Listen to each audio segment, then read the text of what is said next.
ഈശോയുടെ മാധുര്യമുള്ള തിരുഹൃദയമേ, ഞങ്ങളുടെ ഹൃദയം അങ്ങയുടെ ഹൃദയം പോലെ ആക്കണമേ. അങ്ങയുടെ ഹൃദയത്തിൽ നിന്നുള്ള അഗ്നിജ്വാലയും പ്രകാശവും ഞങ്ങളിലേക്ക് നൽകി ഞങ്ങളിലൂടെ മറ്റുള്ളവർക്ക് കൊടുക്കുവാനായിട്ടും ഞങ്ങളെ അനുഗ്രഹിക്കണമേ.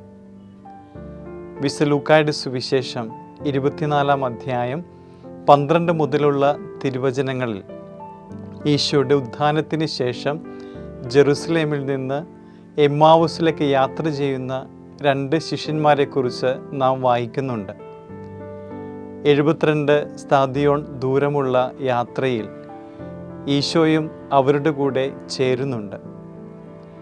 ഈശോ അവരുടെ കൂടെ യാത്ര ചെയ്ത് തൻ്റെ ജീവിതാനുഭവത്തെപ്പറ്റി പറഞ്ഞു കൊടുത്തിട്ടും അവർക്കത് മനസ്സിലാകുന്നില്ല. ഏകദേശം 17 കിലോമീറ്റർ അവരുടെ കൂടെ യാത്ര ചെയ്ത് ഗ്രാമം വിട്ട് പോകുവാൻ ഒരുങ്ങുമ്പോഴാണ് അവരുടെ കൂടെ ആയിരിക്കുവാനായിട്ട് അവർ ഈശോയോട് ആഗ്രഹം പറയുന്നത്. അവരുടെ കൂടെ ഭക്ഷണത്തിനിരിക്കുമ്പോൾ അപ്പം മുറിച്ച് ആശീർവദിച്ച് നൽകുമ്പോഴാണ് അവരുടെ കണ്ണുകൾ തുറക്കപ്പെടുന്നത്. ഉടനെ തന്നെ ഈശോ അപ്രത്യക്ഷമാകുന്നുണ്ട്. അപ്പോൾ ശിഷ്യന്മാർ പറയുന്നുണ്ട്, വഴിയിലൂടെ സഞ്ചരിക്കുമ്പോൾ വിശുദ്ധ ലിഖിതത്തെപ്പറ്റി വിശദമായി സംസാരിച്ചപ്പോൾ നമ്മളുടെ ഹൃദയം കത്തി ജ്വലിച്ചില്ലേ എന്ന്.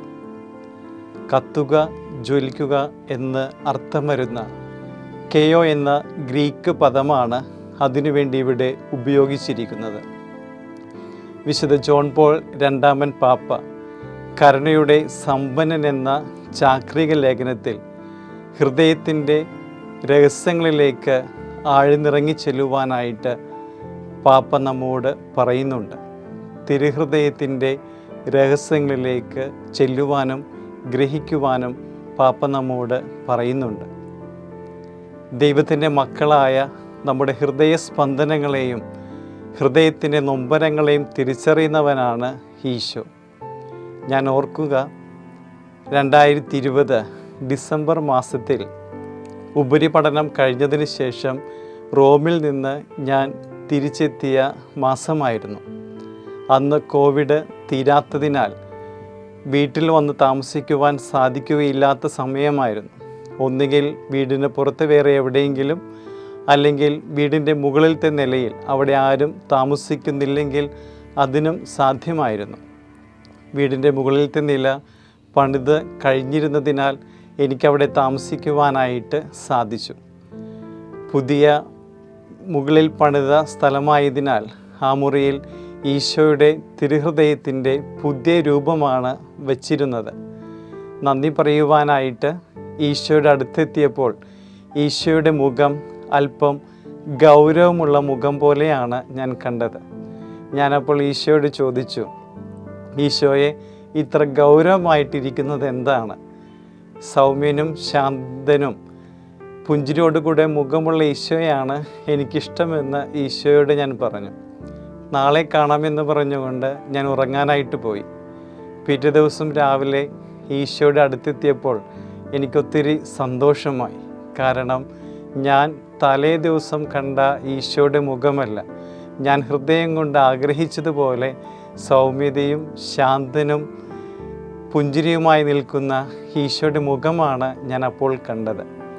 ആ സമയത്ത് എൻ്റെ അപ്പച്ചനും അമ്മച്ചിയും പ്രഭാത ഭക്ഷണം നൽകുവാനായിട്ട് വാതിലിൻ്റെ മുമ്പിൽ വന്നപ്പോൾ ഞാൻ അപ്പച്ചനോടും അമ്മച്ചിയോടും ചോദിച്ചു, ഈശോയുടെ മുഖത്തിന് എന്തെങ്കിലും മാറ്റമുണ്ടോ? അപ്പച്ചനും അമ്മച്ചിയും ഈശോയുടെ മുഖത്തേക്ക് നോക്കിയിട്ട് പറഞ്ഞു, ഈ ദിവസങ്ങളിലൊക്കെ കണ്ടിരുന്ന മുഖമല്ല ഈശോയുടേത്, അതിന് സൗമ്യതയും ശാന്തതയും പുഞ്ചിരിക്കുന്ന മുഖവുമാണെന്ന് അപ്പച്ചനും അമ്മച്ചിയും എന്നോട് പറഞ്ഞു. സ്നേഹം നിറഞ്ഞവരെ, ഹൃദയത്തിൻ്റെ നൊമ്പരങ്ങളെയും സ്പന്ദനത്തെയും തിരിച്ചറിയുന്ന സ്നേഹമുള്ള ഈശോയാണ് നമ്മുടെ ഈശോ. ഈശോയിൽ നിന്ന് സ്വീകരിക്കുന്ന ആ പ്രകാശവും കത്തിജ്വലിക്കുന്ന സ്നേഹവും നമ്മളിലൂടെ മറ്റുള്ളവർക്ക് കൊടുക്കുവാനായിട്ട് നമുക്ക് കടമയുണ്ട്.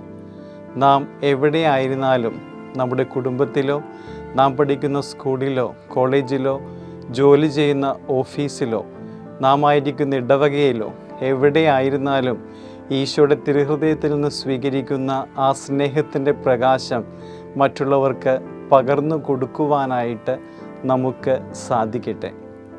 അപ്പോൾ നമുക്കും പറയുവാനായിട്ട് സാധിക്കും, ഈശോയുടെ മാധുര്യമുള്ള തിരുഹൃദയമേ, ഞങ്ങളുടെ ഹൃദയം അങ്ങയുടെ ഹൃദയം പോലെ ആക്കണമേ. ഈശോയുടെ ഹൃദയത്തിലുള്ള കത്തിജ്വലിക്കുന്ന സ്നേഹവും പ്രകാശവും നമ്മിലൂടെ മറ്റുള്ളവർക്ക് കൊടുക്കുവാൻ അങ്ങനെ നമുക്കും സാധിക്കട്ടെ.